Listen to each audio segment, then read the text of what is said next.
제시카라는 소녀가 자신의 침실에서 미스터리하게 사라졌습니다. 그녀의 여동생은 침실을 함께 쓰고 있었는데 특이한 세부 사항을 밝혔습니다. 그날 밤 마법의 모자를 쓴 사람이 방에 들어왔다고 합니다. 경찰은 몇 가지 단서를 발견했지만 수사는 수년간 성과가 없었습니다. 35년이 지난 후에야 우연한 발견으로 모두를 충격에 빠뜨린 진실이 밝혀졌습니다. 제시카 구티에레스는 1981년 12월 3일 미국 사우스캐롤라이나에서 태어났습니다. 그녀는 가족 중 막내였으며 2명의 언니와 1명의 오빠가 있었습니다. 그녀가 태어난 후 부모님은 이혼했고 어머니 데비가 4자녀의 양육을 맡았습니다. 그들은 수도권에서 멀지 않은 에드먼드라는 아늑한 소도시에 살았습니다. 검소한 생활 여건에도 불구하고 그들의 집에는 늘 따뜻함과 친근함이 가득했습니다. 데비가 일할 때는 큰 아이들이 제시카를 돌봤고 여가 시간에는 어머니가 다양한 가족 활동을 조직했습니다. 1986년 6월 5일에는 평범한 여름날의 활동이 있었습니다. 4살의 제시카는 오빠와 언니들과 정원에서 놀았고 데비는 집안일을 했습니다. 저녁에 함께 식사를 한 후 데비는 아이들을 잠자리에 들게 했습니다. 보통은 제시카가 나이가 어려서 어머니와 함께 잤지만 그날 밤에는 오빠가 몸이 좋지 않아서 데비는 오빠가 자신과 함께 자도록 했습니다. 그날 저녁 제시카는 언니들과 함께 잠자리에 들었고 큰언니는 별도의 침대에서 작은 언니는 제시카와 함께 침대를 썼습니다. 다음 날 아침 9시쯤 데비는 깨어나 먼저 6살의 레베카를 보았는데 그녀는 시리얼로 아침을 만들어 달라고 부탁했습니다. 일어났을 때 데비는 뭔가 이상하다는 것을 알아챘습니다. 현관문이 활짝 열려 있었고 보통은 밖에 있는 가족 개가 복도를 뛰어다니고 있었습니다. 데비는 이상한 것들을 발견했습니다. 창문 아래 떨어진 커튼봉과 방충망이 없어진 것을 발견했습니다. 그녀는 딸들의 방으로 달려갔습니다.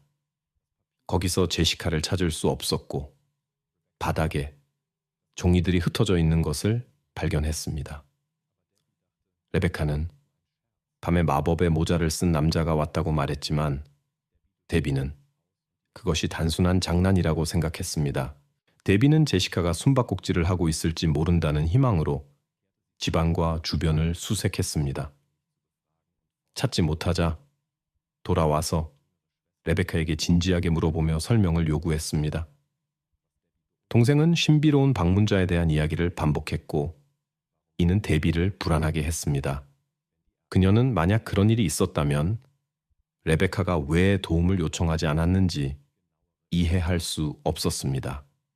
계속된 질문 압박에 레베카는 마침내 사건에 대한 더 자세한 정보를 공유했습니다. 늦은 밤 레베카는 침대 옆에 이상한 소리에 깨어났고 자신 옆에 있는 형체를 발견했는데 그는 동화 속 마법사처럼 차려입었고 긴 수염을 하고 있었습니다. 이 사람은 잠자는 제시카를 조심스럽게 안아들고 방을 나갔습니다. 10살의 레베카에게는 이것이 단지 꿈처럼 보였고 그래서 이불 속으로 들어갔으며 모든 것이 자신의 상상일 뿐이길 바랐습니다.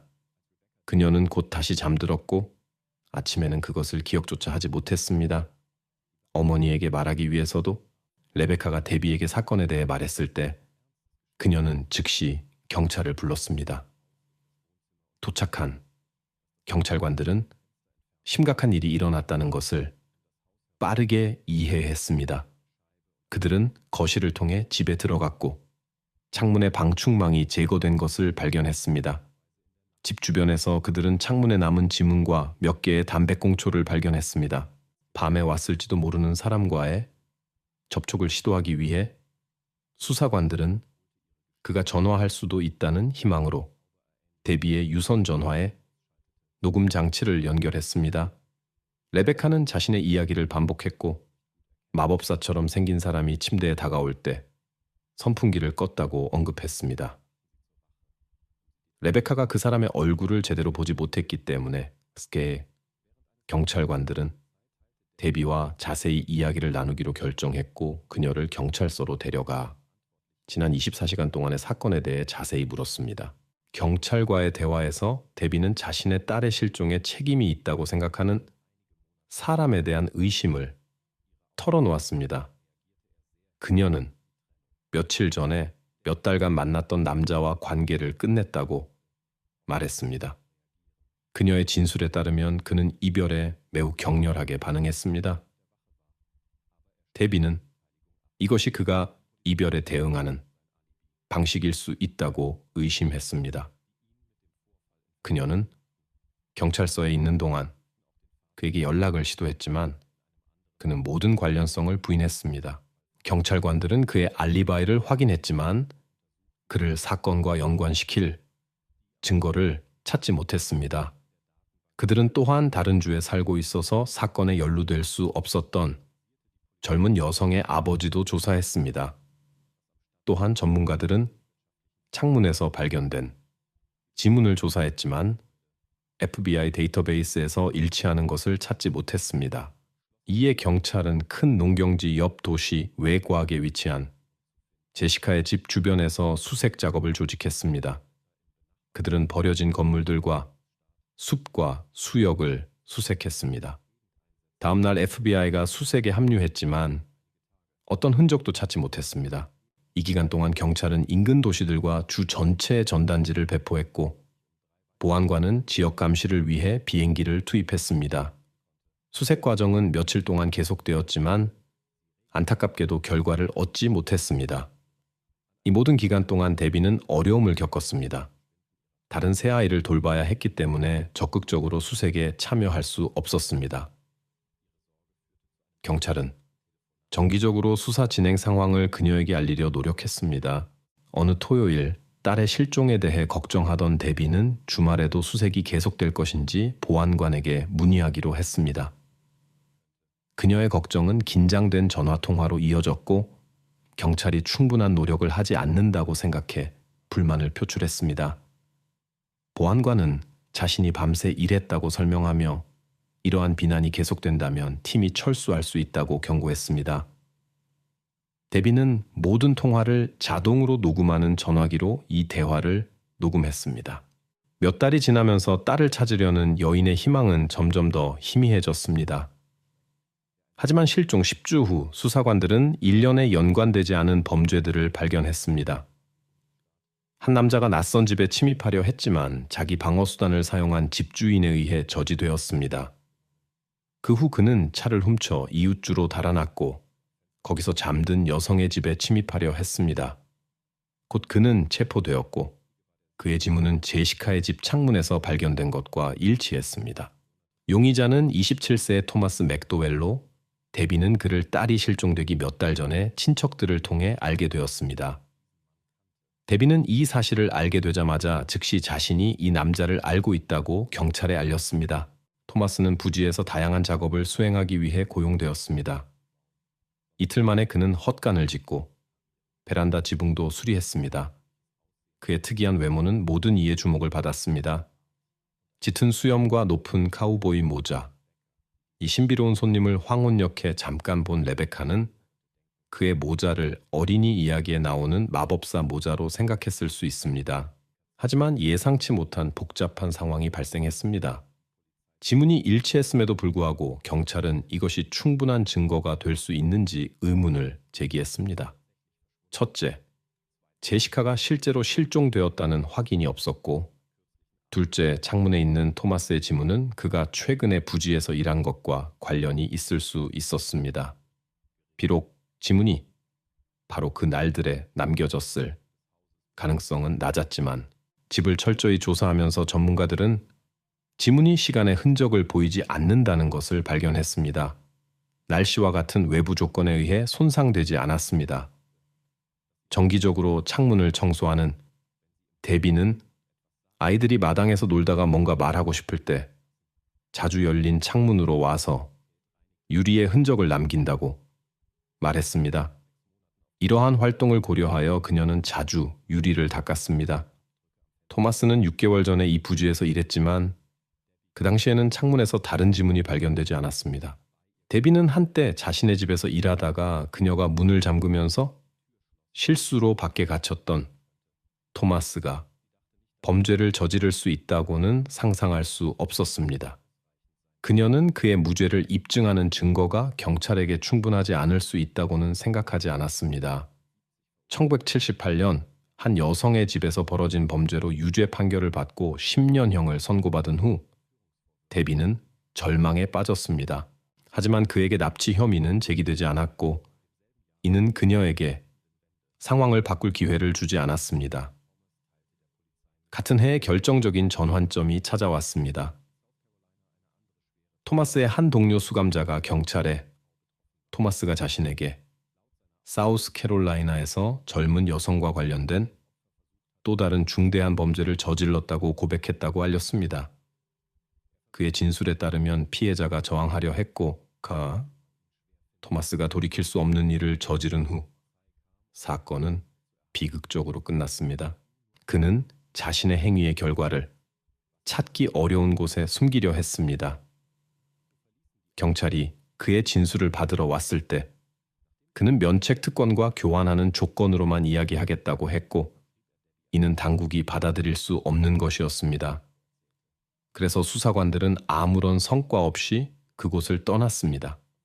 토마스가 처벌을 피했다는 것을 알게 된 동료 수감자는 데비에게 편지를 써서 이 모든 슬픈 이야기를 털어놓았습니다. 수년 동안 데비는 중요한 증거와 잠재적 용의자를 무시한 것에 대해 법 집행기관에 대한 실망감을 반복적으로 표현했습니다. 그녀는 심지어 자체 조사를 하기로 결정했습니다. 어느 날 그녀는 토마스가 한때 사용했던 버려진 차를 발견했습니다. 좌석 중 하나에서 그녀는 여러 개의 실과 섬유를 발견했는데 그 색상이 제시카가 마지막으로 알려진 밤에 입었던 잠옷과 일치했습니다. 이러한 발견에도 불구하고 경찰은 수사를 계속할 충분한 이유를 찾지 못했습니다. 게다가 1987년에 캔자스의 경찰관들이 동료들에게 연락해 제시카의 설명과 일치하는 소녀를 찾았다고 보고했습니다. 그녀의 어머니는 즉시 그곳으로 향했지만 복도에서 그 소녀의 목소리를 듣고 자신의 딸이 아니라는 것을 알았습니다.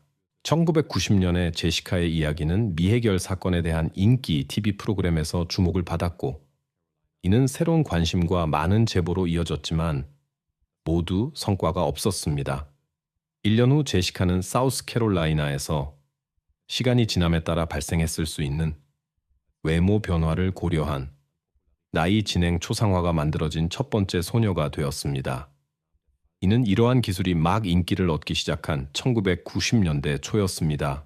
제시카가 실종된 지 수년이 지난 2007년, 사건은 예상치 못한 전환점을 맞았습니다. 그녀의 어머니는 지역 경찰의 수동성을 비난하며 공개적으로 나섰고 보안관과의 대화 녹음을 처음으로 공개했는데 여기서 보안관은 수색을 중단할 가능성을 언급했습니다. 보안관은 이를 부인하며 오히려 사건을 담당하는 경관의 수를 늘렸다고 주장했습니다.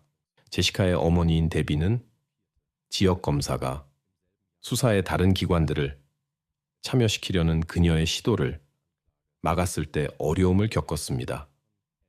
같은 해에 사건이 재개되었지만 기소할 만한 충분한 증거가 없었습니다. 이후 몇 년 동안 큰 변화가 없었고 2014년에 보안관이 부적절한 행동으로 기소되어 해임되고 1년 집행유예를 선고받을 때까지 그랬습니다.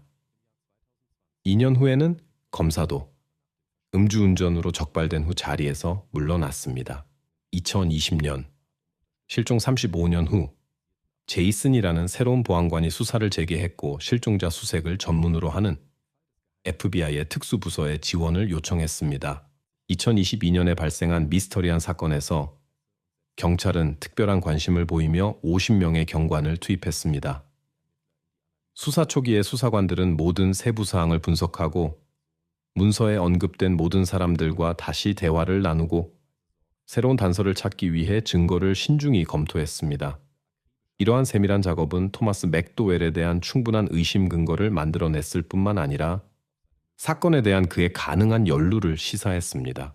새로운 단서들은 토마스의 친척들과 지인들 덕분에 얻어졌는데 그들은 여성의 실종 직후 그의 행동 변화를 눈치챘습니다. 그는 외모를 바꾸고 수염과 긴 머리를 밀고 평소 쓰던 모자를 쓰지 않게 되었습니다. 흥미롭게도 토마스는 범행 현장 근처에서 발견된 것과 같은 담배 브랜드를 피웠지만 88년에 제한된 분석 방법으로 인해 잔해에서 DNA는 발견되지 않았습니다. 이러한 세부 사항들은 그의 연루 가능성을 강화했습니다. 수사관들은 또한 토마스의 지문과 지인의 증언을 확보했습니다. 2022년 초에 토마스가 체포되었고 그가 모든 연루를 부인했음에도 불구하고 재판 준비는 수년이 걸렸고 2024년 1월에 시작되었습니다. 그의 변호인은 지문이 건물 방문 중에 유리에 남았을 수 있다고 주장하며 기존 증거를 반박하려 했습니다. 또한 목격자가 평소 그가 쓰던 모자로 착각했을 수 있는 특이한 모자를 쓴 사람을 보았을 때 실수했을 수 있다고 주장했습니다. 2월 8일에 끝난 재판에서 검찰 측 전문가들은 범행 현장에서 발견된 지문이 처음 추정했던 것처럼 오래된 것이 아니라 새로운 것이었다고 강조했습니다. 그들은 지문이 오랜 기간의 기상 조건에 노출되었다면 이미 사라지거나 변형되었을 것이라고 주장했습니다. 확인을 위해 전 수감자가 증언대에 섰는데 그는 토마스가 1988년 감옥에서 이미 자신에게 들려준 이야기를 확인했습니다. 검찰은 다른 주의 외부인이 사건의 그런 세부 사항을 알 수 없었을 것이라고 주장했습니다. 토마스는 과거에 자신의 죄를 인정하고 싶다는 의사를 표현했지만 경찰에게 안전 보장을 요구했던 것으로 알려졌습니다. 결국 배심원단의 평결로 토마스는 유죄 판결을 받았고 63세의 나이에 종신형을 선고받았습니다. 처음부터 수사를 통해 그가 사건에 연루되었다고 확신했던 데비에게 이 판결은 복잡한 감정을 불러일으켰습니다. 그의 죄가 입증되어 만족스러웠지만 체포가 36년 전에 이루어질 수 있었다는 것을 깨달았습니다. 대신 토마스는 책임을 지기 전까지 긴 삶을 살도록 허용되었습니다. 더욱이 데비는 여전히 이 비극적인 사건의 결과가 완전히 밝혀지지 않았다는 것에 대해 걱정했습니다. 수십 년이 지난 후에도 진실을 찾으려는 노력이 구체적인 결과로 이어지지 않았기 때문입니다. 새로운 수사관들은 그녀처럼 포기할 준비가 되어 있지 않지만 진실을 발견할 가능성은 매우 희박합니다. 2023년 가을 한 가족이 공원에 왔습니다. 그들의 딸이 자전거 타기를 즐길 수 있도록 하기 위해서였습니다. 불행히도 그녀는 그들에게 돌아오지 않았고 이로 인해 부모는 경보를 울리고 경찰을 부르게 되었습니다. 수색은 즉시 시작되었고 곧 한 단서가 발견되었는데 이는 수사의 방향을 완전히 바꾸어 놓았습니다. 수사관들의 끊임없는 노력 덕분에 수수께끼가 풀렸고 이는 전체 사건의 예상치 못한 결말로 이어졌습니다. 2014년 9월 4일 뉴욕주의 작은 도시 그린필드에서 샬롯시나가 태어났습니다. 그녀는 두 자매와 자상한 부모님이 있는 멋진 가정에서 자랐습니다. 샬롯은 항상 활발하고 긍정적인 성격으로 두각을 나타냈으며 친구들과의 산책, 가족과의 시간, 그리고 자연으로의 여행을 즐겼습니다. 인구가 약 5천 명인 이 도시는 아름다운 숲과 호수에 인접해 있어 가족 여행을 특별히 즐겁게 만들었습니다. 2023년 9월 19일 샬롯이 9살이 되었을 때 그녀의 가족은 친구들과 함께 집에서 18km 떨어진 국립공원으로 여행을 가기로 결정했습니다. 샬롯은 이 모험을 오랫동안 기다려왔습니다. 그녀의 가장 친한 친구들이 함께 갈 것이고 그들은 공원에서 자전거를 타기로 계획했기 때문입니다. 도착 후 어른들은 캠프를 설치했고 아이들은 즉시 자전거를 타고 주변을 탐험하러 나섰습니다. 그들은 부모님 근처에 머물기 위해 캠프 근처의 순환 코스를 타기로 결정했습니다.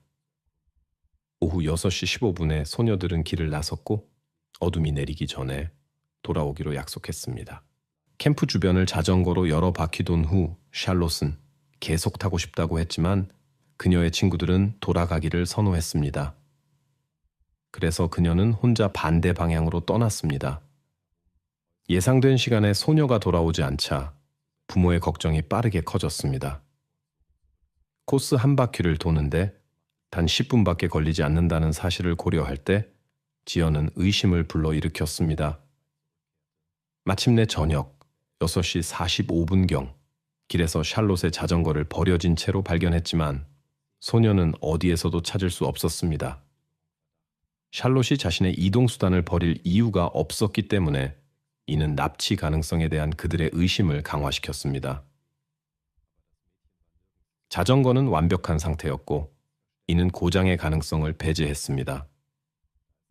시간을 낭비하지 않고 부모는 경찰을 불렀고 15분 후에 도착하여 수색을 시작했습니다. 버려진 자전거의 발견은 그들로 하여금 가능한 납치를 생각하게 했습니다. 그럼에도 경찰은 소녀가 길을 잃었을 가능성도 고려하기로 결정했습니다. 공원 전체가 폐쇄되고 방문객들의 출입이 금지되었으며 이미 있던 사람들은 신분 확인과 정보 기록 후 현장을 떠나도록 요청받았습니다. 25평 방킬로미터의 거대한 공원에서 한 소녀가 사라진 후 수색 작전의 조직은 진정한 도전이 되었습니다. 방문객 그룹이 남아서 돕고 싶어 했지만 적절한 조정 없는 그들의 참여는 경찰의 업무를 더욱 어렵게 만들었습니다. 수색팀은 소녀가 마지막으로 목격된 순환 코스를 따라 구역을 철저히 조사하기 시작했지만 어떤 흔적도 찾을 수 없었습니다. 수색 범위를 공원 전체로 확대하는 데는 추가 인력이 필요했습니다. 공원 관리원, 소방관, 그리고 주경찰이 경찰관들과 합류했습니다. 지역 기관들의 노력이 성과를 거두지 못하자 FBI가 투입되었고 그들은 자원을 가능한 납치범 수색에 집중했습니다. 수사관들은 소녀가 차량을 이용해 공원에서 빠져나갔을 가능성을 조사하며 공원 내부뿐만 아니라 인접 도로의 감시 카메라도 확인했습니다. FBI는 또한 공원 관리국에 당일 모든 방문객의 데이터를 요청했는데 공원 입장이 유료이고 등록이 필요했기 때문에 방문객 정보가 저장되어 있었기 때문입니다. 더불어 FBI는 이동통신사에 연락하여 실종 당시 공원에 있었던 휴대폰들의 위치 데이터를 요청했습니다. 이 조치는 불법적으로 공원에 침입하여 입장 시 등록하지 않은 방문객들을 식별할 수 있다는 희망을 제공했습니다. 휴대폰의 위치 데이터를 공원 서비스의 정보와 비교함으로써 FBI는 용의자를 찾아낼 수 있기를 희망했습니다.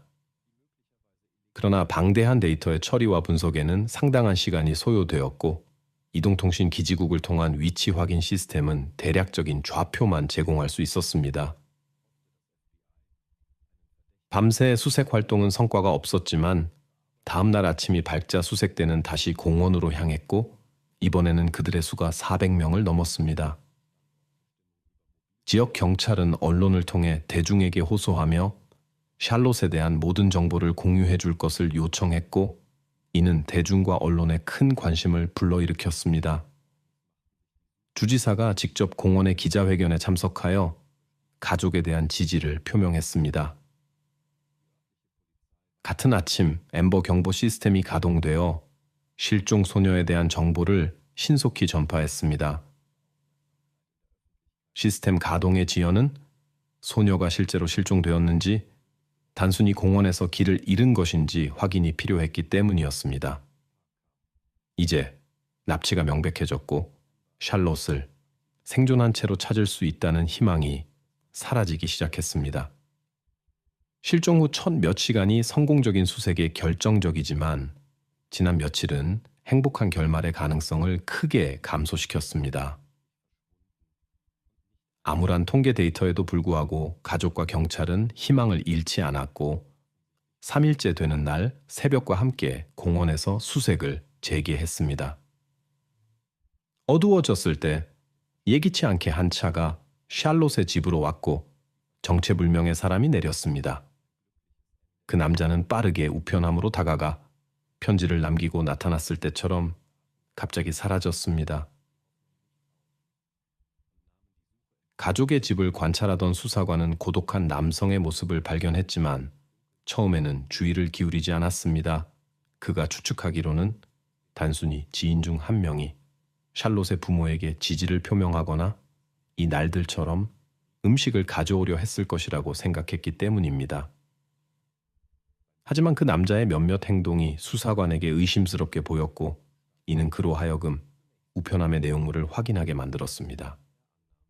그 안에서 그는 편지를 발견했는데 이는 수사의 방향을 근본적으로 바꾸었습니다. 편지에는 납치범이 소녀를 데리고 있으며 $10,000의 그녀를 돌려주겠다고 적혀 있었습니다. 편지는 즉시 분석을 위해 보내졌고 전문가들이 곧바로 조사를 시작했습니다. 얼마 지나지 않아 전문가들은 편지에서 지문을 발견하고 확인 작업을 시작했습니다. 첫 번째 시도는 지문의 품질이 좋지 않아 실패했습니다.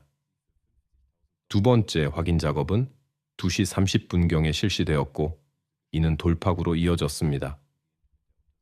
지문 중 하나가 크레이그 넬슨 로즈 주니어의 데이터와 일치했는데 그는 47세 남성으로 1999년부터 음주운전으로 뉴욕 데이터베이스에 등록되어 있었습니다. 로즈는 샬롯의 가족집에서 몇 킬로미터 떨어지지 않은 곳에 살았는데 이는 즉시 경찰의 주목을 받았습니다. 그러나 그의 주소에 도착했을 때 경찰관들을 놀라운 일이 기다리고 있었습니다. 그의 집은 수년간의 세금 체납으로 압류된 상태였습니다. 수사 결과 로즈는 집이 압류된 후 그의 어머니 집 뒷마당에 있는 트레일러로 이사했는데 이곳은 그린필드에서 22km 떨어진 곳이었습니다. 수색 영장을 받은 즉시 경찰은 그곳으로 향했습니다. 헬리콥터와 30명 이상의 특수부대 요원이 투입되어 용의자를 실명시키고 방향 감각을 잃게 하기 위해 섬광탄을 사용하며 트레일러를 습격했습니다. 최근의 극적인 사건에서 경찰은 로즈를 그의 집에서 체포했는데 그는 저항을 시도했지만 빠르게 제압되었습니다. 집의 첫 수색에서는 샬롯이 흔적 없이 사라진 것처럼 보였습니다.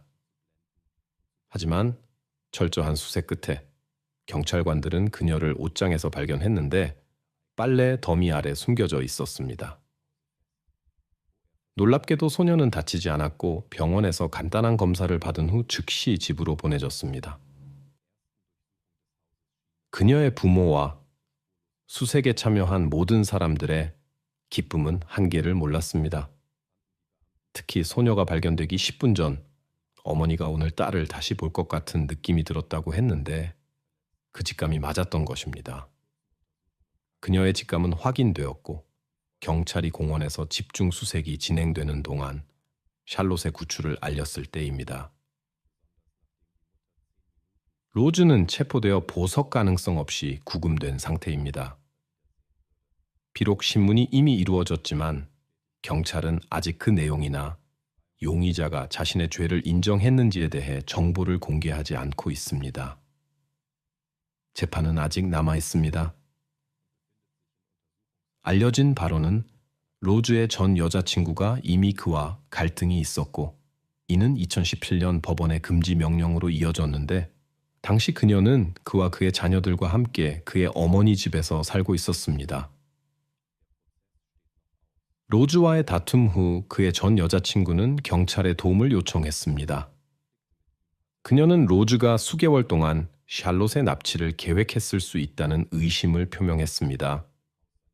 그녀의 진술에 따르면 로즈는 일을 피하고 다른 사람의 비용으로 살아가는 것을 선호했는데 특히 그의 어머니의 비용으로 살았으며 자신의 병에 대한 이야기로 그녀를 조종했다고 합니다. 그녀는 언급하기를 로즈가 샬롯의 할아버지의 재산을 알고 있었기 때문에 잠재적인 몸값을 노리고 샬롯의 가족을 선택했을 수 있다고 했습니다.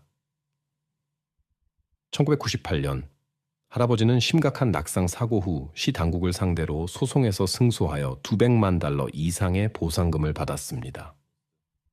이 이야기는 그린필드의 많은 사람들에게 알려져 있었고 로즈가 소녀를 납치함으로써 이 돈을 노렸던 것으로 보입니다. 그녀는 덧붙여 로즈가 아마도 샬롯의 가족을 자세히 관찰하며 그들의 일상적인 리듬을 연구하고 납치의 적절한 순간을 기다렸을 것이라고 했습니다. 또한 그녀는 언급하기를 로즈가 사건 발생 몇 달 전에 특이하게도 자신의 집 창문을 방수포로 가렸다고 했습니다. 샬롯이 정확히 그의 트레일러에서 발견되었다는 점에서 이는 그가 범죄를 준비했다는 것을 암시합니다. 로즈의 이웃들은 그의 행동에 대한 걱정스러운 세부 사항들을 공유했습니다. 한 이웃은 로즈가 자신의 10살 아이를 차에 유인하려 했으나 부모가 때 맞춰 발견하여 개입할 수 있었다고 말했습니다. 다른 이웃은 로즈의 어린 시절부터의 오랜 가정 문제에 대해 이야기했는데 당시 그는 음식을 찾아 자주 이웃집을 방문했다고 합니다. 작년에 로즈는 스토킹으로 체포되었으나 심각한 처벌을 피할 수 있었습니다. 납치 사건 한 달 전 로즈는 미성년 가족 구성원에 대한 범죄와 관련된 사건에 연루되었으나 증거 부족으로 사건이 종결되었습니다. 경찰은 로즈에 대해 더욱 걱정스러운 사실들을 발견했는데 여기에는 한 소녀에 대한 중범죄 혐의가 포함되어 있으며 그 세부 사항은 공개될 수 없습니다. 로즈의 성인 아들은 아버지에 대한 혐오감을 표현하며 그가 감옥에 가기를 바란다고 했지만 자세한 내용은 언급하기를 거부했습니다. 로즈의 트레일러에서 납치된 소녀를 발견한 것과 간접적인 증거들, 납치 현장에서 발견된 그의 휴대폰을 포함하여 로즈의 죄는 부인할 수 없어 보입니다. 그의 부인에도 불구하고 로즈는 재판을 준비하고 있지만 징역형을 피할 가능성은 희박해 보입니다. 재판이 다가오고 있으며 경찰과 수사관들은 계속해서 로즈에 대한 증거를 수집하고 있습니다. 해결되지 않은 비밀들의 그림자 속에서 수사관들은 여전히 로즈와 아직 미해결로 남아있는 두 건의 주목할 만한 사건과의 연관성에 대해 고심하고 있습니다. 2003년 여름 밀턴에서 잡지 구독 업무를 하던 18세의 제니퍼 해먼드가 갑자기 일을 마친 후 사라졌습니다. 동료들과의 예정된 만남은 이루어지지 않았고 6년 후 그녀의 유해가 호수에서 발견되었는데 이는 마을에서 18km 떨어진 곳이었습니다. 이 수수께끼 같은 실종은 로즈의 집 근처에서 발생했습니다. 몇 년 후 19세의 크리스티나 화이트가 실종되었는데 그녀가 마지막으로 목격된 곳은 밀턴에서 단 1km 떨어진 공원을 떠날 때였습니다. 그녀의 유해는 1년 후에야 발견되었지만 이 사건 역시 미해결로 남았습니다. 당시 로즈는 해당 공원의 트레일러에 살고 있었는데 이는 이러한 범죄들에 대한 그의 관여 의혹을 불러일으킵니다. 경찰은 수사를 위태롭게 하지 않기 위해 증거를 제시하거나 보류하고 있습니다. 다른 사건에 대한 로즈의 재판은 2024년 4월로 예정되어 있습니다. 그의 범죄에 대한 명백한 증거에도 불구하고 그에게 거래가 제한될 가능성이 있는데 이는 죄를 부인한다는 조건 해서입니다. 이는 소녀들, 특히 샬롯이 법정에서 증언해야 하는 것을 피하게 할 수 있으며 이는 추가적인 트라우마로부터 그들을 보호하기 위함입니다. 아마도 로즈에게는 이를 피하기 위한 제안이 이루어질 것입니다. 이 영상에서는 한 여성이 보여지는데 그녀의 다음 날의 행동이 사회를 뒤흔들고 전국에 충격을 안겨줄 것입니다. 2023년 4월 25일 화요일 저녁 마이클 판토넬리는 루이지애나의 집으로 돌아왔습니다. 그는 45세의 동거인 한나 린든과 전 결혼해서 낳은 두 딸, 6살의 벨라와 그녀의 언니와 함께 살고 있었습니다. 마이클에게 그날은 특히 힘든 하루였고 그는 지쳐 있었기에 한나가 옆에 없는 것을 발견했지만 귀가 즉시 잠자리에 들었습니다. 그는 한나가 근처 어딘가에 있을 거라 생각하며 그녀가 돌아오기를 기대했지만 피로가 그를 압도했고 잠이 들었습니다. 아침 7시 알람이 울리자 마이클은 깨어났고 출근하기 전 먼저 딸들을 확인하기로 했습니다. 방에서 그는 큰딸이 침대에서 평화롭게 자고 있는 것을 발견했지만 어린 벨라의 자리는 비어 있었습니다. 그녀의 침대는 마치 소녀가 거기서 잠들 준비를 전혀 하지 않은 것처럼 깔끔하게 정돈되어 있었습니다. 마이클은 근처에 사는 벨라의 어머니 제니퍼 젤레딘이 그녀를 데려갔을 수도 있다고 생각하며 걱정스러운 생각을 떨쳐내려 했습니다. 이혼 후 자녀 양육권을 둘러싼 분쟁은 때때로 경찰이 개입해야 할 정도로 격렬했고 이는 전 배우자들 간의 긴장을 더욱 고조시켰습니다. 마이클 판토넬리는 자신의 파트너인 한나 린덴과 그들의 막내딸 벨라의 부재에 대해 매우 걱정했습니다. 그는 자신이 없는 동안 그들이 어디로 사라졌을지 이해할 수 없었습니다. 보통 한나는 항상 그에게 자신의 계획을 알려주었고 아이들을 절대 혼자 두지 않았습니다. 평소보다 늦게 일어나는 한나가 그가 깨어났을 때 옆에 없다는 것이 그를 혼란스럽게 했습니다. 집안을 수색한 후 한나를 찾지 못하자 마이클은 그 생각이 마음에 들지 않았지만 그녀가 어쩌면 어머니에게 갔을 것이라고 추측했습니다. 마이클은 한나를 잘 알았고 그녀가 자신과 딸들에 대한 충실함을 확신했습니다. 자신의 아이가 없는 한나는 마이클의 딸들을 자신의 아이처럼 사랑하고 돌보았습니다. 그들 사이의 관계는 정말 가족 같았습니다. 한나와 벨라의 부재, 그리고 한나의 꺼진 휴대폰은 마이클에게 심각한 걱정을 안겼습니다. 전 부인에게 연락하려는 그의 시도는 실패로 끝났습니다. 그의 걱정이 커져갔고 그는 실종 신고를 하기 위해 경찰서로 달려갔습니다. 다음 날 아침, 경찰들이 마이클과 한나가 살던 집으로 왔습니다. 그들은 집을 철저히 조사했고 마이클과 그의 큰딸 모두와 이야기를 나눴습니다. 안타깝게도 수색에 도움이 될 만한 관련 정보는 발견되지 않았습니다. 여전히 혼란스럽고 걱정된 마이클은 이제 한나와 벨라를 찾는데 경찰의 도움을 바라며 그들이 곧 안전하게 집으로 돌아오기를 기다렸습니다. 경찰서에서의 대화 중 마이클은 제니퍼와 한나 사이의 어려운 관계에 대한 정보를 공유했고 최근 그들의 관계가 특히 긴장되었다고 언급했습니다.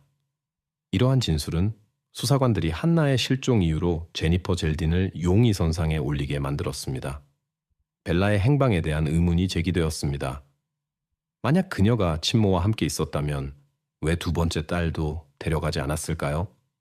답을 찾기 위해 경찰관들은 필드 드라이브 19번지에 있는 제니퍼의 집으로 향했고 아침 8시 20분에 도착했습니다. 그곳은 평화롭고 조용해 보였으며 어떤 오해의 흔적도 없었습니다.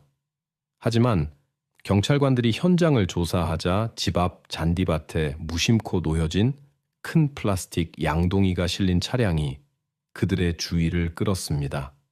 이 양동이에 대한 관심은 곧 충격적인 발견으로 이어졌습니다. 양동이 바닥에서 법률 위반의 증거가 발견되었습니다. 제니퍼의 집 주변의 수사는 즉시 강화되었고 추정 범죄 현장이 봉쇄되었으며 한나의 실종은 형사 수사 단계로 전환되었습니다. 추가적인 법의학 조사를 통해 사건의 진상이 밝혀질 것으로 기대되었습니다. 마이클과 제니퍼는 깊은 상처를 받았고 서로 못지않게 슬퍼했습니다. 일어난 일에서 회복하는 것은 불가능했습니다.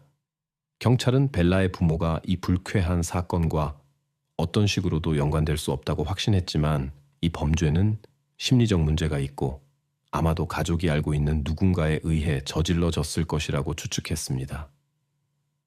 그렇지 않다면 어떻게 그들의 whereabouts를 알 수 있었을까요? 후에 벨라의 가족은 인터뷰에서 이 사건을 그들의 삶을 근본적으로 바꾼 터무니없는 행위로 묘사했습니다.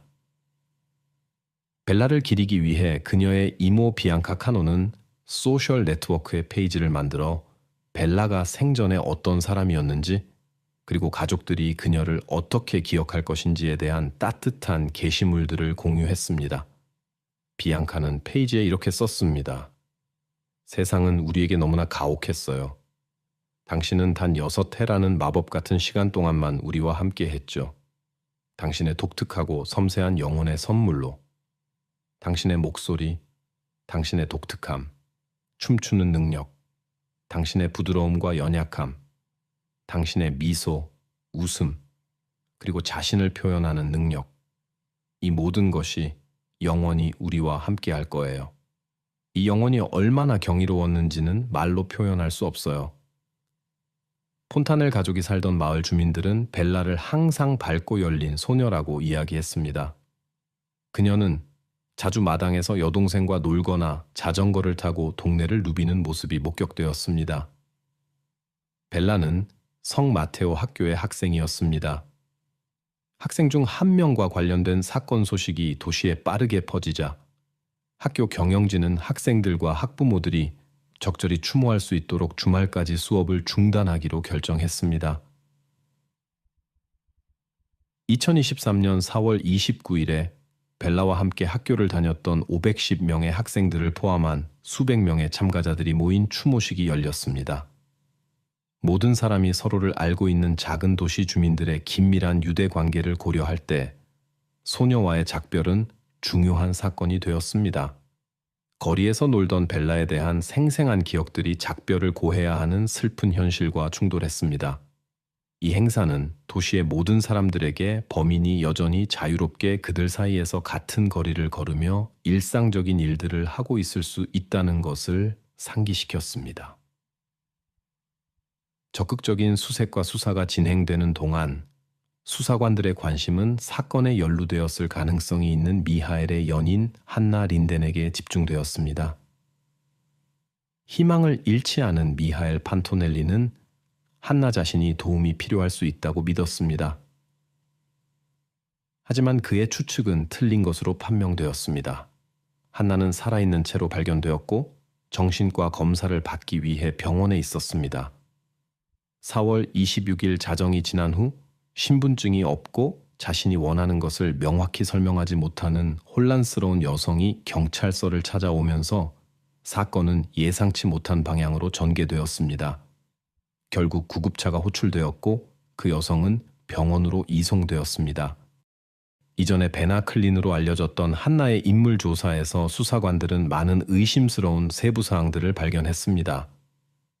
그녀는 미헬과 그의 딸들을 진심으로 사랑했고 특히 친절하고 명랑하며 열린 성격을 가진 이상적인 딸이라고 여겼던 어린 벨리를 더욱 사랑했습니다. 그러나 한나는 제니퍼가 그녀와 미헬의 삶에 간섭하지 않고 단지 모든 어머니에게 자연스러운 욕구인 자신의 딸들을 보고 그들의 삶에 참여하기를 원했음에도 불구하고 소녀들의 어머니이자 미헬의 전 부인인 제니퍼에 대해 반감을 품고 있었습니다. 2021년에 한나와 제니퍼 사이에 심각한 의견 충돌이 있었고 한나가 제니퍼가 자신에게 접근하는 것을 막기 위해 법원에 가기로 결정했을 때 절정에 달했습니다. 린든에 따르면 제니퍼는 이 의견 충돌과 관련하여 반복적으로 문제를 일으켰다고 합니다. 그러나 법원은 그러한 제한을 부과할 만한 충분한 근거를 찾지 못했고 그녀의 신청을 기각했습니다. 소송은 두 가지 사건을 기반으로 했습니다. 첫 번째는 2021년 3월 17일 제니퍼의 어린 딸이 참가한 수영 대회에서 일어났습니다. 제니퍼가 딸을 응원하러 왔을 때 한나가 그녀의 딸 벨라를 안고 있는 것을 보았습니다. 가까이 다가갔을 때 제니퍼는 아이를 데려가려 했지만 한나는 벨라가 주말에만 어머니를 볼 수 있다는 이유로 거부했습니다. 이 사건은 제니퍼에게 깊은 상처를 남겼습니다. 두 번째 사건은 같은 해 6월 8일 축구 경기 중에 발생했습니다. 한나가 제출한 경찰 신고서에는 제니퍼가 의견 충돌의 빌미를 제공했다고 했지만 이 경우에도 법원은 제니퍼에 대한 접근 금지 명령의 근거를 찾지 못했고 사건은 종결되었습니다. 따라서 한나가 제니퍼에 대한 법적 제한을 시행하려는 노력에도 불구하고 설득력 있는 증거가 부족하여 두 사건 모두 그들의 법적 관계를 변화시키지 못했습니다. 이제 우리의 과제는 이 텍스트를 독일어로 번역하고 귀하의 모든 지시사항을 고려하는 것입니다. 문화적 뉘앙스와 언어적 세밀함을 정확히 맞추는 것이 우리의 관심사입니다. 지금부터 번역과 조정을 시작하겠습니다. 한나 린드는 발생한 상황에서 결백해 보이려 했지만 그녀의 노력은 실패했고 이어진 경찰 수사는 더 많은 명확성을 가져왔습니다. 수사관은 린든이 자신의 진면목을 숨기고 있다는 것을 알게 되었습니다. 경찰 보고서에 따르면 린든은 이 사건들이 일어나기 얼마 전에 체포된 적이 있었습니다. 어느 날 제니퍼와 그녀의 여동생은 딸들과의 만남을 주선하기 위해 마이클을 방문하기로 했지만 문에서 그들을 맞이한 것은 그가 아닌 한나였습니다.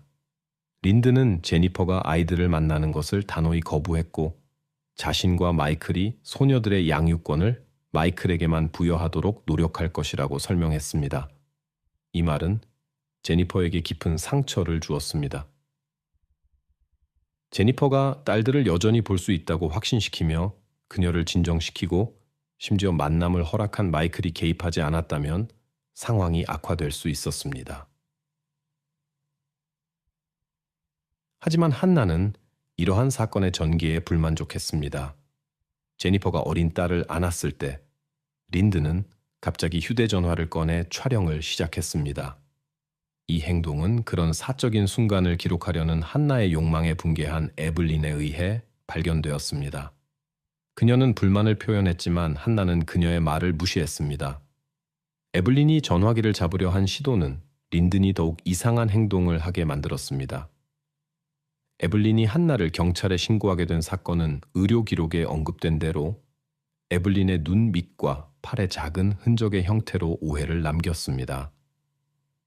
반면 한나는 자신과 관련된 어떠한 연관성도 인정하기를 거부했고 자신에게는 아무런 흔적이 발견되지 않았음에도 에블린이 사건의 원인이었다고 주장했습니다.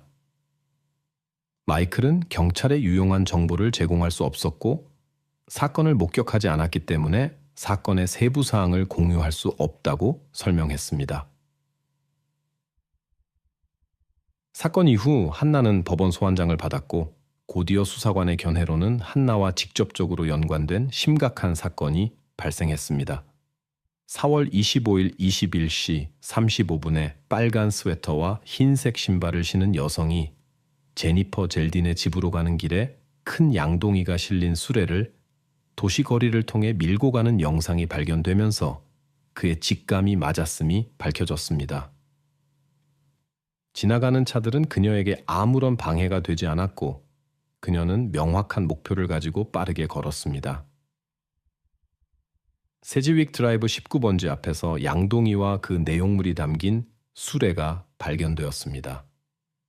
영상에 촬영된 신원미상의 여성은 마이클이 자신의 아이들을 매우 사랑하고 마치 자신의 아이인 것처럼 돌봤다고 설명한 한나 린던으로 확인되었습니다. 수레에서 그녀의 지문이 발견되었습니다. 체포 후 린던은 정신과 의사와의 상담을 요청했는데 이는 깊은 죄책감과 함께 루이지애나 주법에 따른 그녀에 대한 혐의의 심각성을 인정하며 가능한 판결을 경감시키려는 시도일 수 있습니다. 1급 범죄에 대해서는 이곳에서 가장 엄격한 제재가 규정되어 있기 때문입니다. 현재 한나 린던은 제퍼슨 카운티 교도소에서 보석 가능성 없이 지속적인 의료 감독 하에 있습니다.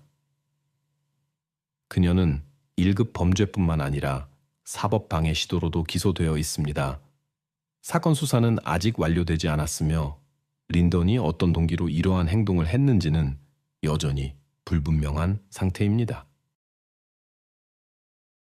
미국의 한 작은 마을에서 어느 저녁 집에 혼자 있던 한 소녀가 갑자기 흔적도 없이 사라졌습니다. 경찰은 즉시 그녀의 실종 사건 수사에 착수했습니다. 첫 번째 단서는 그녀의 컴퓨터에서 발견되었고 이는 놀라운 발견으로 이어졌습니다.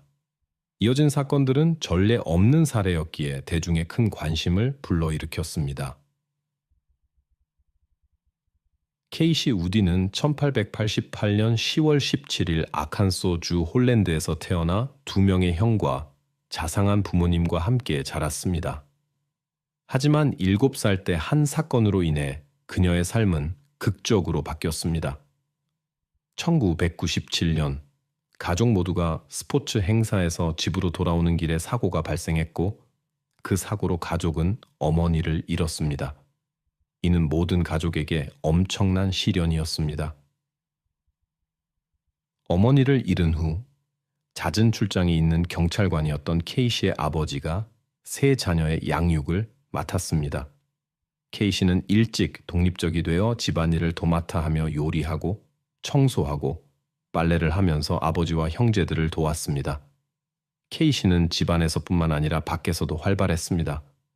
그녀는 학교 합창단에서 노래하고 색소폰을 연주하며 교회 공동체의 활동적인 구성원이었고 친구들과 시간을 보냈습니다. 어느 겨울밤 2002년 12월 3일 케이시의 집은 고요하고 외로웠습니다. 아버지는 직장에 있었고 형 팀은 대학 도서관에서 시간을 보내고 있었으며 다른 형제는 이미 새로운 도시에 정착해 있었습니다. 임시로 그들과 함께 살고 있던 가족 친구도 교육 과정에 참여하느라 집에 없었습니다.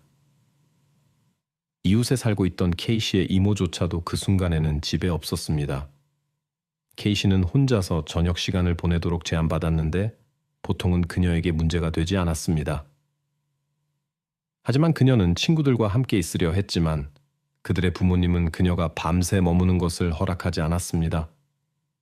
도시 외곽에 위치하고 숲으로 둘러싸인 그들의 집은 호기심 어린 시선으로부터 완벽한 피난처처럼 보였습니다. 오후 10시 15분경 오빠의 친구가 집에 돌아왔을 때 그는 케이시가 자신의 방에서 자고 있을 것이라 예상했고 그녀가 이미 조용히 자고 있다고 생각해서 방해하지 않고 자신의 일을 했습니다. 11시 40분경 팀이 집에 돌아왔을 때 그는 여동생이 잘 있는지 확인하기로 결심하고 그녀의 침실을 들여다보았지만 케이시는 거기 없었습니다. 늦은 시간이었기에 팀은 즉시 아버지에게 알렸습니다. 그녀의 독립성에도 불구하고 이 시간에 케이시가 사라진 것은 이례적이었습니다. 아버지는 돌아와서 여러 가지 불안한 징후들을 발견했습니다. 케이시의 손상된 안경, 켜져 있는 컴퓨터, 그리고 불편해 보이는 요크셔 테리어. 그는 지체 없이 행동하기 시작했고 동료들에게 연락하여 실종 신고를 하고 케이시가 예고 없이 어디론가 갔을 것이라는 희망을 가지고 그녀의 친구들에게 전화를 걸었습니다. 하지만 학교를 떠난 이후로 아무도 케이시를 보지 못했고 더 놀라운 것은 재킷과 신발을 포함한 그녀의 모든 따뜻한 옷가지들이 집에 그대로 있었다는 것입니다. 추운 12월 저녁에 이러한 물건들 없이 집을 나서는 것은 불가능해 보였고 이는 그녀의 갑작스러운 실종에 미스터리를 더했습니다. 그녀가 사라졌다는 것이 알려지자마자 수색 활동이 시작되었습니다. 1시간 안에 첫 번째 단서를 발견했습니다. 소녀의 켜져 있는 노트북에는 그녀가 남자친구 스콧과 대화를 나누던 채팅창이 열려 있었습니다.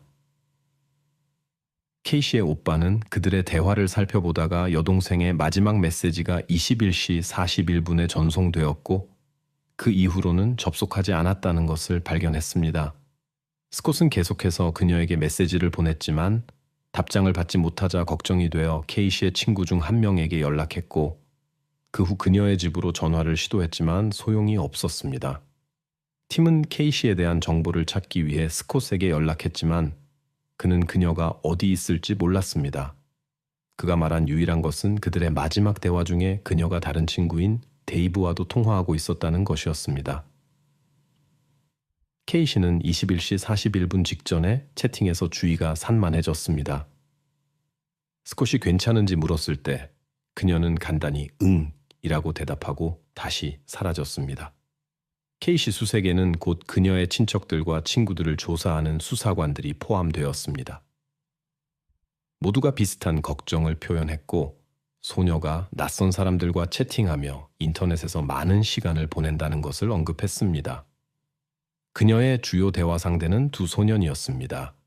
조지아주의 스콧과 캘리포니아 주의 18살 데이브로 그녀는 몇 달 전 기독교 청소년 채팅방에서 그들을 만났습니다. 케이시는 처음에 데이브와 이야기하기 시작했는데 그들은 서로를 이해하며 공통된 언어를 찾았습니다. 데이브는 그녀에게 아칸소주에 사는 자신의 이모에 대해 이야기했는데 그의 이모는 심각한 사고를 당했고 의사들은 그녀의 상태를 낙관적으로 보지 않았습니다. 이 이야기는 케이시에게 자신의 어머니를 떠올리게 했는데 그녀는 자신의 생각을 어머니와 거의 공유하지 않았지만 데이브는 그녀의 이야기를 들어줄 수 있었습니다. 그들의 소통은 점점 더 깊어졌고 곧 케이시는 그를 친한 친구인 사만다와 제시카에게 소개했고 가족에게도 그에 대해 이야기했습니다. 처음 온라인으로 만난 후 얼마 지나지 않아 케이시와 그녀의 새로운 친구는 부러울 만큼 규칙적으로 인터넷을 통해 대화를 나누기 시작했고 매일 이야기를 나누는 정도까지 발전했습니다. 케이시의 아버지는 화면 너머에 있는 사람이 누구인지 근본적으로 신경 쓰지 않았지만 그녀의 친구들은 이를 걱정했습니다. 결국 2002년이었고 인터넷을 통한 친구 관계가 아직 일상적이지 않았던 시기였습니다. 게다가 그들이 대화하던 채팅방에서는 대화 상대가 자신이 말하는 그 사람이 맞는지에 대한 보장이 없었습니다. 케이시는 데이브에게서 단 한 장의 사진만 받았고 이는 그녀의 가족들을 거의 안심시키지 못했습니다. 나중에 케이시는 같은 온라인 공간에서 스콧을 만났고 곧 그들 사이에 따뜻한 관계가 발전했습니다. 그들은 만나기 시작했고 케이시가 데이브에 대해서도 따뜻한 감정을 가지고 있었지만 결국 스콧이 자신과 더 가깝다고 결정했습니다. 하지만 데이브가 이미 18살이라는 사실이 밝혀지면서 상황은 복잡해졌습니다. 이 사실을 알게 된 케이시의 아버지는 나이 차이를 이유로 그와의 연락을 끊을 것을 주장했습니다. 하지만 케이시는 아버지의 금지를 심각하게 받아들이지 않았고 과도한 걱정이라고 생각했습니다. 그녀에게 데이브는 그저 걱정을 나누고 지지를 받을 수 있는 좋은 친구였습니다.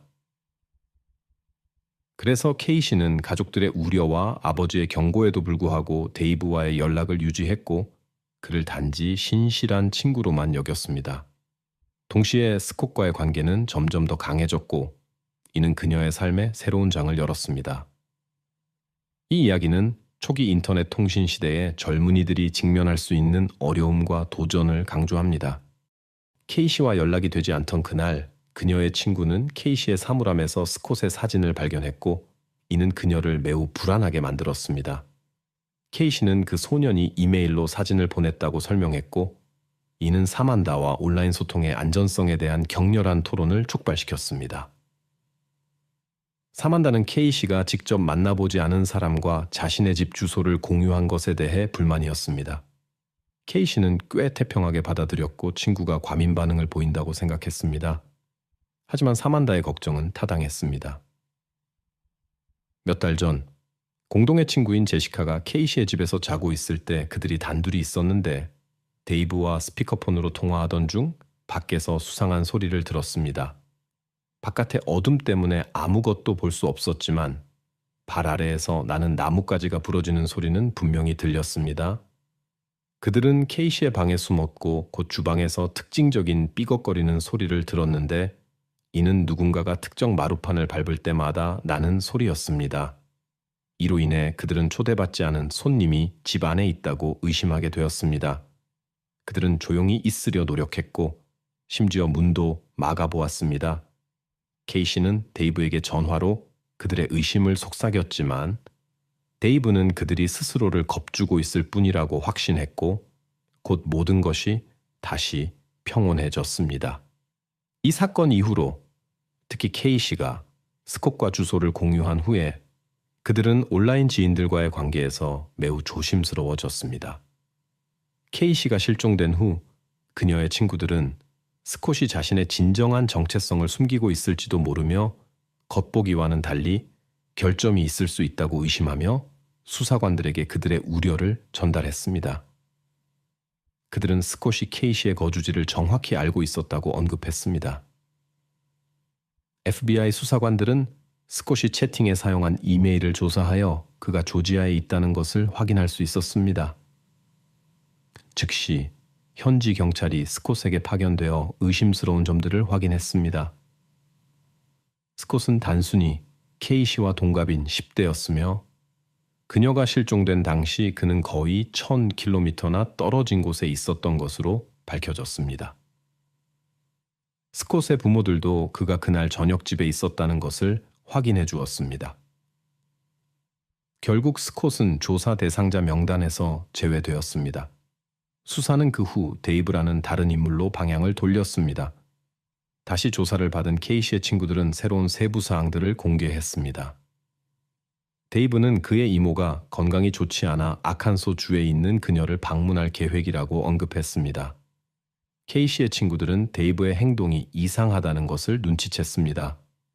그의 목소리는 예상보다 성숙하게 들렸지만 그들은 이것을 전화 연결 상태의 특성으로 치부했습니다. 게다가 데이브는 때때로 젊은이들 사이에서는 더 이상 사용되지 않는 표현과 문구들을 사용했는데 이는 케이시의 친구들을 당황스럽게 했습니다. 이메일을 통해 데이브를 추적하려는 시도는 실패했고 수사관들은 더 전통적인 수사 방법을 적용하기로 결정했습니다. 수백 명의 사람들이 케이시를 찾기 위해 이미 수색했던 작은 도시 홀랜드에서 경찰은 새로운 임무에 직면했습니다. 이번에는 데이브를 찾거나 이 이름을 가명으로 사용하는 사람을 찾기 위해 모든 지역 호텔을 확인해야 했습니다. 그에 대해 알려진 것은 거의 없었습니다. 그는 자신이 데이브 페이건이라는 이름이며 샌디에고 출신이라고 언급했습니다.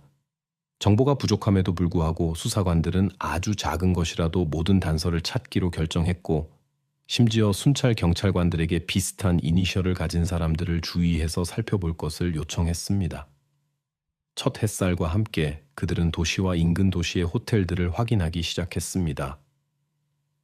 30분 후 한 경찰관이 인접한 콘보이시의 모텔 옆에서 캘리포니아 번호판이 달린 차를 발견했습니다. 호텔 직원과의 대화를 통해 그 차가 47살의 데이비드 풀러의 것이며 그가 케이시 사건 하루 전에 호텔에 체크인했다는 것이 밝혀졌습니다. 직원은 풀러가 도착하자마자 일주일 동안 불필요하게 아무도 자신의 방에 들어가지 말 것을 요청했으며 인터넷 연결 문제로 불만을 표시했고 이로 인해 지역 도서관에서 인터넷을 사용해야 했다고 전했습니다. 경찰은 풀러의 방을 수색하기로 결정했고 그곳에서 예상치 못한 광경을 목격했습니다. 가방들이 바닥에 그대로 놓여 있었고 침대는 깨끗이 정돈되어 있었는데 이는 분명 객실 청소부가 한 것으로 보였습니다. 호텔 직원은 풀러가 객실 청소부들이 자신의 방에 들어오지 말 것을 요청했다고 말했는데 이는 그가 그 침대에서 자지 않았다는 것을 의미합니다. 가방 중 하나에서 변장용 의상과 고무장갑 한 쌍이 발견되었습니다. 또한 풀러의 노트북도 방에서 발견되었습니다. 이러한 세부 사항들은 사건에 미스터리한 요소를 더했고 수사관들이 다음 단계를 고민하게 만들었으며 잠재적으로 케이시의 상황에 대한 빛을 비출 수 있었습니다.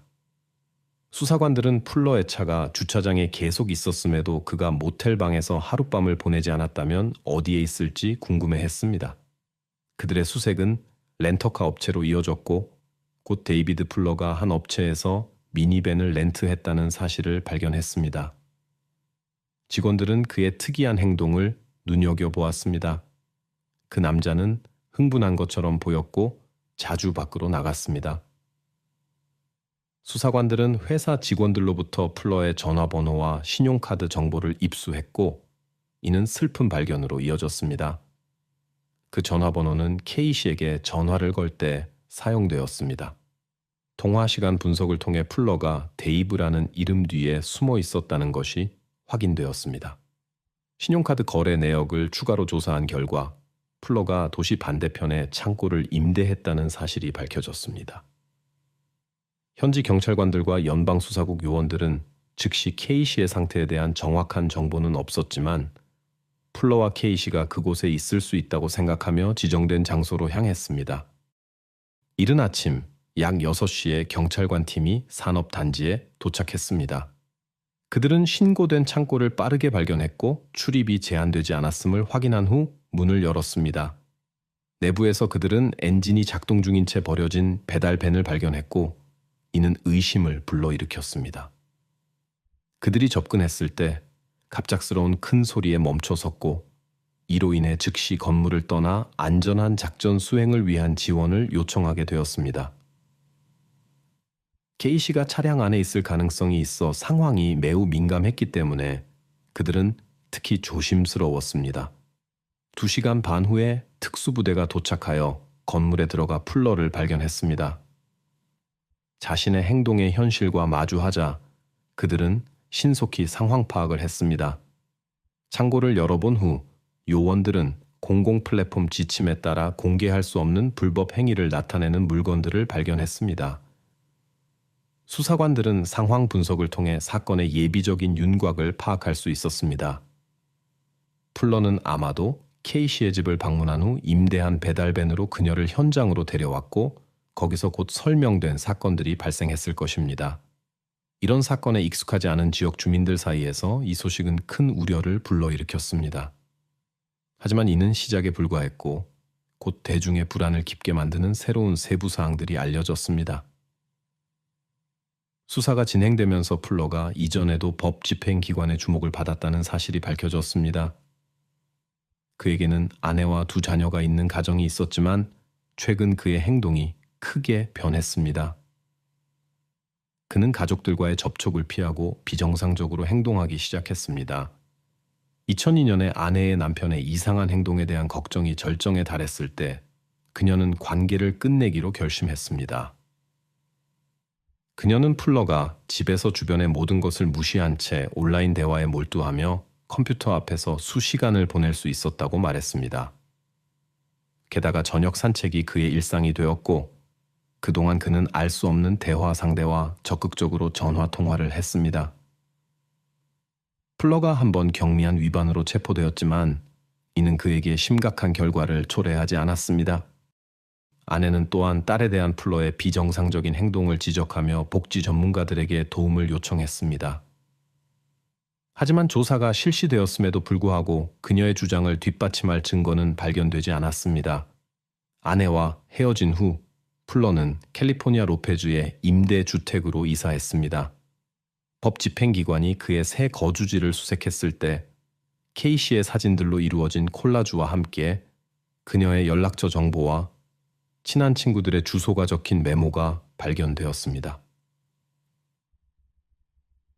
풀러의 컴퓨터를 추가로 분석한 결과 그가 온라인상으로 3명의 다른 소녀들과 연락하고 있었지만 그들 중 누구도 그를 직접 만난 적은 없었다는 것이 밝혀졌습니다. 풀러의 활동에 대한 조사는 경찰을 불안한 결론으로 이끌었습니다. 법 집행기관의 주목을 끌게 된 사건 이전에 그가 네덜란드를 2차례 방문했다는 것이 밝혀졌습니다. 첫 번째 방문은 10월에 있었고 수사관들에 따르면 풀러는 이후의 행동을 위해 주민들의 일상적인 루틴을 더 잘 이해하기 위해 특정 집을 관찰했습니다. 11월의 2번째 방문은 더욱 의심스러웠습니다. 그는 같은 모텔에서 묵었고 이전과 같은 회사에서 배달용 밴을 대여했는데 이는 아마도 그의 다음 단계 계획과 관련이 있었을 것입니다. 하지만 모든 것이 계획대로 진행되지는 않았습니다. 수사관들은 또한 케이시의 친구가 언급한 사건을 기억했는데 누군가가 몰래 그들의 집에 침입했다고 생각했을 때의 일이었습니다. 수사 결과는 풀러가 그 불청객이었음을 시사했습니다. 아마도 케이시 친구의 예상치 못한 방문으로 인해 그의 계획이 좌절되어 의도를 포기하게 되었을 것입니다. 특히 흥미로운 사실은 풀러가 집에 있는 동안 케이시와 전화 통화를 했다는 것입니다. 마지막 방문은 한 달 후인 12월에 이루어졌습니다.